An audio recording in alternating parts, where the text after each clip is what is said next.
In the winter darkness of February 1904, the waters off Port Arthur shivered beneath the moonlight. A sudden flash tore across the sea. Japanese torpedo boats, silent as phantoms, lunged at the Russian fleet anchored in complacent slumber. Explosions ripped through iron hulls, fire licked the night sky, and the world woke to a war few had believed possible. The empire of the rising sun had challenged a giant. For the first time in modern history, an Asian nation struck with audacity against a European power, and the echoes of that thunder would shake the century to its core. The war did not begin here, but here it revealed itself. Behind those explosions lay decades of tension, ambition, and humiliation. Russia, vast and sprawling, sought warm water ports for her navy, a prize that Siberia's icy wastelands could never grant. Japan, an island nation reborn from centuries of isolation, hungered for recognition, resources, and respect. The collision was inevitable, yet when it came, it shocked the world. At the dawn of the 20th century, Japan was barely 3 decades into its astonishing transformation. The Meiji Restoration of 1868 had dismantled the old feudal order, crushed the samurai class, and embraced Western science, industry, and weaponry with a zeal unmatched in history. A nation that once shunned foreigners now built warships in British yards, drilled armies in Prussian fashion, and studied the strategies of Napoleon. Japan's leaders understood that survival depended on strength, and strength demanded empire. Korea, rich in resources and strategically vital, lay in their sights. But Korea was not unguarded. For Russia, Korea's peninsula and the nearby Liaodong Peninsula offered access to the Pacific, and more importantly, a warm water port in Port Arthur, now Lushenkou. Russia's Siberian coast froze for months, but Port Arthur, leased from a weakened China after the First Sino-Japanese War, promised permanence. Russia's Trans-Siberian Railway, though incomplete, was meant to bind its European heart to these new Pacific ambitions. With France as its ally and Britain wary but distant, Russia moved with confidence. Yet in Tokyo, confidence burned hotter. Japan had defeated China in 1895, only to be humiliated by the triple intervention of Russia, France, and Germany, who forced her to surrender the Liaodong Peninsula she had won. Russia then occupied it herself, fortifying Port Arthur and expanding into Manchuria. Japan seethed. To the young officers of the Imperial Japanese Army and Navy, Russia was a thief, a predator, and a rival that must be destroyed before it grew too strong. In St. Petersburg, Tsar Nicholas II underestimated his foe. To him, Japan was a minor nation, barely civilized, a people who could not possibly threaten a European empire. Russia's ministers warned of overreach, of the dangers of stretching supply lines across thousands of miles of tundra, but Nicholas clung to visions of empire, of orthodox crosses planted on Asian shores. Pride blinded him to the storm approaching. By 1903, diplomacy frayed. Japan offered Russia a deal, acknowledged Korea as Japan's sphere of influence, and Japan would recognize Russia's hold in Manchuria. Russia delayed, equivocated, demanded more. Time, they believed, was on their side. But Japan's leaders knew that time was the enemy. Every year Russia pushed its railway further east, every month more troops massed in Manchuria. If Japan did not strike soon, it might never strike at all. And so, in the chill of February 8, 1904, Japan struck without warning. The attack at Port Arthur crippled but did not annihilate Russia's Pacific Squadron, yet the message was unmistakable. The war had begun. Across Europe and America, shock rippled. Newspapers wrote of an Asian David against a Russian Goliath. Some dismissed Japan as reckless, doomed to be crushed by sheer Russian weight. Others admired its boldness. Few imagined that this war would redraw the map of power, not just in Asia, but across the world. As flames engulfed the decks of Russian battleships, thousands of miles away, men in uniforms studied maps, sharpened blades, and made vows. General Alexei Kuropatkin, Russia's Minister of War, was ordered to command in Manchuria. A cautious man, experienced but plagued by indecision, he warned that Russia was unprepared. His pleas went unheeded. On the Japanese side, Field Marshal Yama Iwaro and General Nogi Mersyuk prepared armies honed in discipline and faith. For them, this was not only a war for territory but for the honor of their emperor, the destiny of their nation. The battlefield stretched across a vast, unforgiving land. From the frozen hills of Manchuria to the seas of the Yellow and Japan, soldiers and sailors would march and bleed in the thousands. And yet, behind the clash of steel and gunfire lay deeper struggles of pride, of empire, of survival. As winter turned to spring, Japanese troops landed on the Korean coast, advancing swiftly northward. They seized Seoul, secured the peninsula, and pushed toward the Yalu River, the boundary with Manchuria.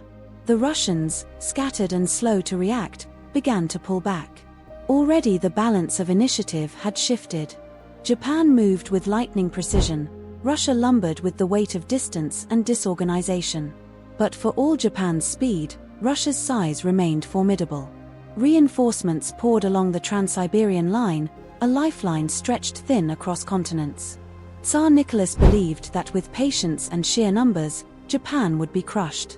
Yet the soldiers arriving at the front faced hunger, disease, and endless marches. Supply trains broke down, wagons bogged in mud, men froze in their trenches. The empire's might was not as invincible as it appeared on paper. Then, in May, the two armies collided at the Yalu. The Russians, fortified on the river's northern bank, believed the Japanese could not cross. But under cover of darkness, Japanese engineers built bridges, soldiers waded through icy waters, and at dawn, the assault thundered forward. Artillery roared, rifles cracked, and by nightfall, the Russian defenses crumbled. The victory at Yalu electrified Japan and stunned Europe. An Asian army had defeated Europeans in open battle, a reversal of centuries of colonial arrogance. For the Russian soldiers retreating into Manchuria, the shock was profound. For the Japanese advancing north, it was only the beginning. Ahead lay Port Arthur, Russia's fortress on the sea, the key to the Pacific. The Japanese army prepared to lay siege, and the world held its breath. But Port Arthur was no ordinary target. Its guns bristled from concrete fortresses, its harbor shielded by minefields, its hills lined with trenches and barbed wire. Taking it would demand more than courage, it would demand rivers of blood. And as summer heat rose over Manchuria, the Japanese began their march toward the fortress, unaware that the struggle ahead would test not only their armies but their very souls. The march toward Port Arthur became a grim pilgrimage through dust, heat, and resistance. Japanese divisions, hardened by victory at the Yalu, advanced into Manchuria with relentless determination. Yet with every mile, Russian defenses stiffened. Villages emptied, fields burned, and the land itself seemed to resist. The closer they drew to Port Arthur, the more ferocious the struggle became. Port Arthur was the jewel of Russia's Far Eastern ambitions. Its harbor, deep and ice-free, bristled with battleships and cruisers.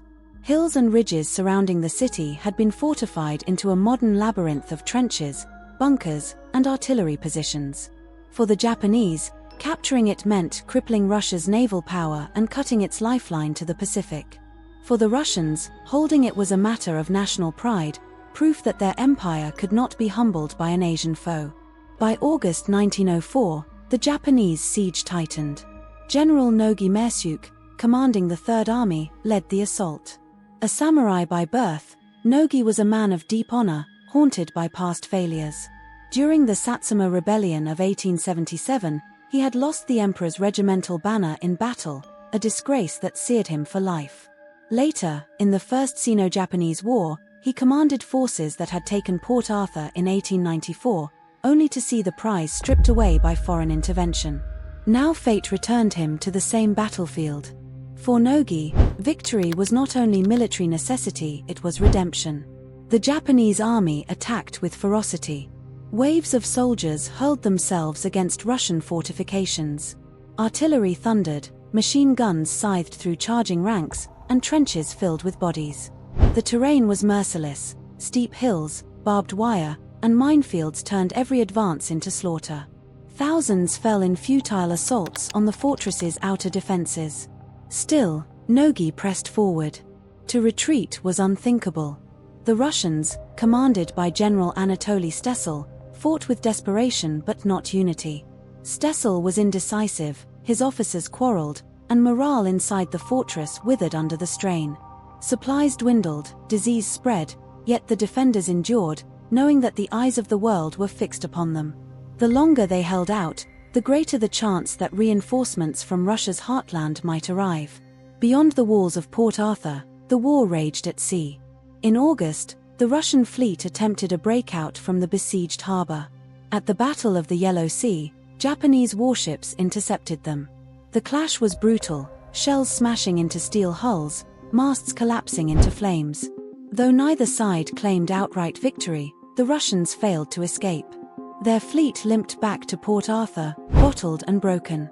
Japan's navy, commanded by Admiral Heihachiro Togo, tightened its grip on the sea. Togo himself was a figure of legend. Trained in Britain, he had studied Nelson's victories and imbibed the traditions of Western seamanship, yet he carried the spirit of his homeland into every command. His fleet, disciplined and modern, mirrored Japan's transformation. Under his leadership, Japan controlled the waves, severing Russia's ability to resupply its fortress. Port Arthur's fate grew darker with each passing day. Meanwhile, inland, armies clashed at Lyaoyang in late August. General Kuropatkin, leading Russia's main force, sought to halt the Japanese advance. 4 days, both sides fought across a vast front, tens of thousands engaged in firestorms of artillery and rifle volleys. But Kuropatkin's caution betrayed him. Fearing encirclement, he ordered retreat, abandoning the city. Japan claimed another victory, its momentum unbroken. Still, the cost for Japan was staggering. Casualties mounted in the tens of thousands. Soldiers wrote letters home describing fields soaked in blood, comrades torn apart by shells, entire units annihilated. Families in distant villages wept as telegrams arrived. Yet the nation rallied, driven by the conviction that every sacrifice was for the emperor and for Japan's future as a great power. Inside Port Arthur, the siege grew unbearable. Shells rained daily, reducing streets to rubble. Civilians huddled in cellars, soldiers dug deeper into trenches. Water grew scarce, food rancid. Disease spread like wildfire.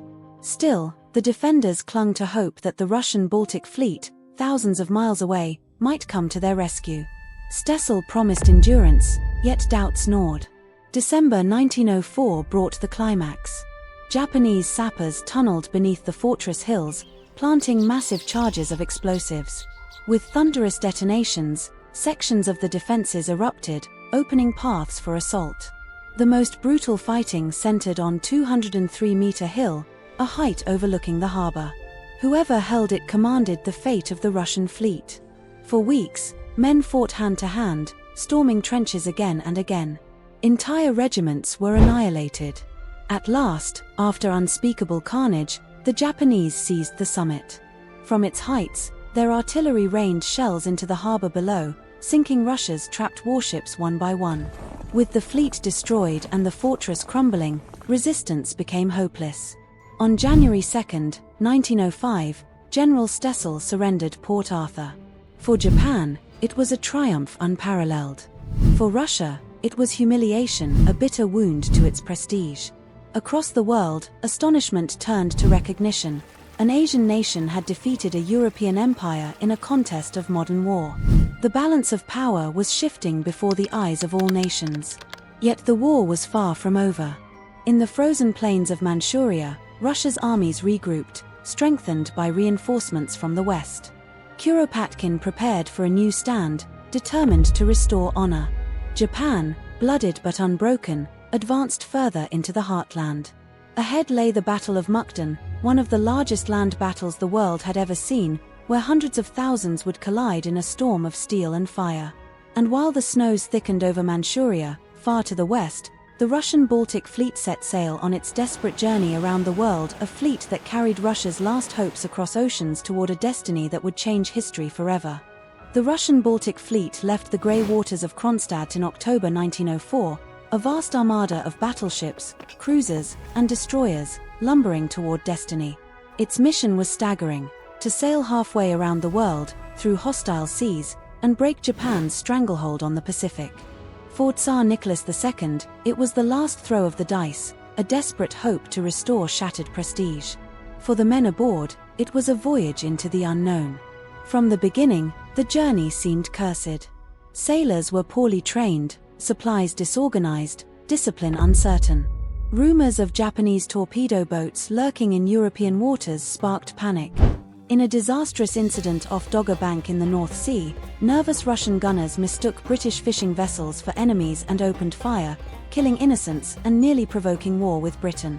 International outrage forced apologies, but the fleet pressed on, shadowed by scandal and dread. Months passed as the fleet crawled southward. Around Africa, through the Indian Ocean, past disease-ridden ports, the ships endured storms, breakdowns, and despair. Sailors fell ill, machinery corroded, tempers flared. Officers clashed, crews mutinied, yet the fleet pushed on, driven by the impossible order to reach the Far East. By the time they approached the seas of Japan in May 1905, exhaustion weighed on every soul. The long voyage had turned the men into ghosts, their ships floating coffins. While Russia's armada sailed, the land war reached its crescendo at Mukden. In February 1905, on the frozen plains of Manchuria, nearly 600,000 men collided in one of the largest battles the world had ever seen. Kuropatkin commanded Russia's massed forces, determined to halt Japan's advance. Field Marshal Yama Iwaro, calm and relentless, orchestrated Japan's encirclement plan with precision. For weeks, trenches erupted with fire, artillery shook the earth, soldiers fought and died in endless waves. The scale of suffering defied comprehension. Mud and snow turned red with blood. Wounded men froze in the bitter cold, abandoned in no man's land. Ammunition thundered until supplies ran dry, bayonets gleamed in desperate charges. Day after day, the Russians resisted, but Kuropatkin hesitated, fearing disaster. His caution proved fatal. As Japanese divisions closed around his flanks, panic spread. By March, Russia's mighty army broke, retreating in chaos. Mukden was lost. The defeat shattered Russian morale. Over 90,000 men were killed, wounded, or captured. It was one of the greatest land disasters in modern history. Japan, though victorious, bled heavily too, with more than 70,000 casualties. Both sides staggered, drained by exhaustion. Yet the war's outcome no longer lay on the frozen fields. Its decision would come from the sea. On May 27, 1905, the Baltic Fleet finally reached the Tsushima Strait between Korea and Japan. Waiting for them was Admiral Togo Heihachiro, his fleet prepared, disciplined, and fresh. As the Russian columns steamed forward, Togo raised the signal that would echo through history: the fate of the empire depends on this battle. Let each man do his utmost. The Battle of Tsushima unfolded like a nightmare for Russia. Togo executed a daring maneuver, crossing the Russian T and unleashing withering broadsides. Japanese shells, faster firing and more accurate, smashed into Russian decks, igniting explosions and infernos. One after another, Russian battleships capsized, sinking beneath the waves. Smoke choked the sky, masts toppled, men screamed as the sea claimed them. For 2 days, the slaughter continued. Out of more than 30 Russian warships, only a handful survived. Thousands of sailors perished, thousands more were captured. Admiral Rozhestvensky, wounded, was taken prisoner. The Baltic Fleet, Russia's last hope, was annihilated. For Japan, it was a triumph beyond imagining, the first time in modern history that an Asian power had destroyed a European fleet. News of Tsushima reverberated across the world. In Europe, disbelief turned to alarm. The myth of Western invincibility had been shattered. Colonized peoples in Asia and Africa whispered of new possibilities, of empires that could be challenged. In Tokyo, celebrations erupted. The war that had begun with a night attack at Port Arthur now reached its apotheosis on the waves of Tsushima Strait.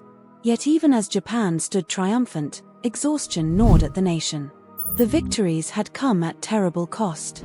Hundreds of thousands of soldiers were dead or wounded, the treasury drained, the people weary. Japan had won the glory of the battlefield, but the question remained: could it secure the fruits of victory? For Russia, defeat brought fury and despair. Soldiers mutinied, sailors rose in rebellion, cities erupted in protest. In St. Petersburg, the revolution of 1905 shook the empire to its foundations, forcing Nicholas II to concede a parliament, the Duma, and reforms he had long resisted. The war abroad had ignited turmoil at home. In this moment of exhaustion and upheaval, the world turned to peace. US President Theodore Roosevelt offered mediation, summoning both sides to negotiations in Portsmouth, New Hampshire. Japan's leaders knew they could not fight much longer. Russia, humiliated but vast, also sought respite. And so the fate of the war would be decided not on the battlefield, but at the bargaining table, where pride, ambition, and compromise would collide. In the summer of 1905, delegates from Russia and Japan gathered in Portsmouth, New Hampshire, their nations bled dry by war yet unwilling to bend. The world's eyes fixed on the negotiations. US President Theodore Roosevelt, eager to assert American influence in global affairs, acted as mediator. For his efforts, he would later be awarded the Nobel Peace Prize, the first American to receive it. The talks began in tension. Japan demanded recognition of its dominance in Korea, control of southern Sakhalin Island, and heavy reparations to cover the immense cost of the war. Russia refused to admit defeat, rejecting the idea of paying indemnities and bristling at Japan's demands. Days stretched into weeks, tempers flared, threats of resumed hostilities hung in the air. But behind the scenes, both nations faced hard realities. Japan, despite its victories, was near collapse. Its army was exhausted, its navy strained, its economy staggering under the weight of war.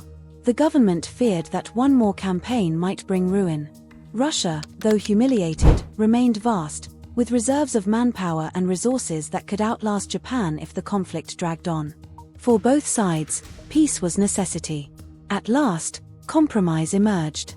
On September 5, 1905, the Treaty of Portsmouth was signed. Russia recognized Japan's paramount interest in Korea. It ceded the southern half of Sakhalin Island and transferred its lease on Port Arthur and the Liaodong Peninsula to Japan, along with control of the South Manchurian Railway. But crucially, no reparations were paid. Japan's people, who had endured immense sacrifice, erupted in fury at what they saw as a betrayal.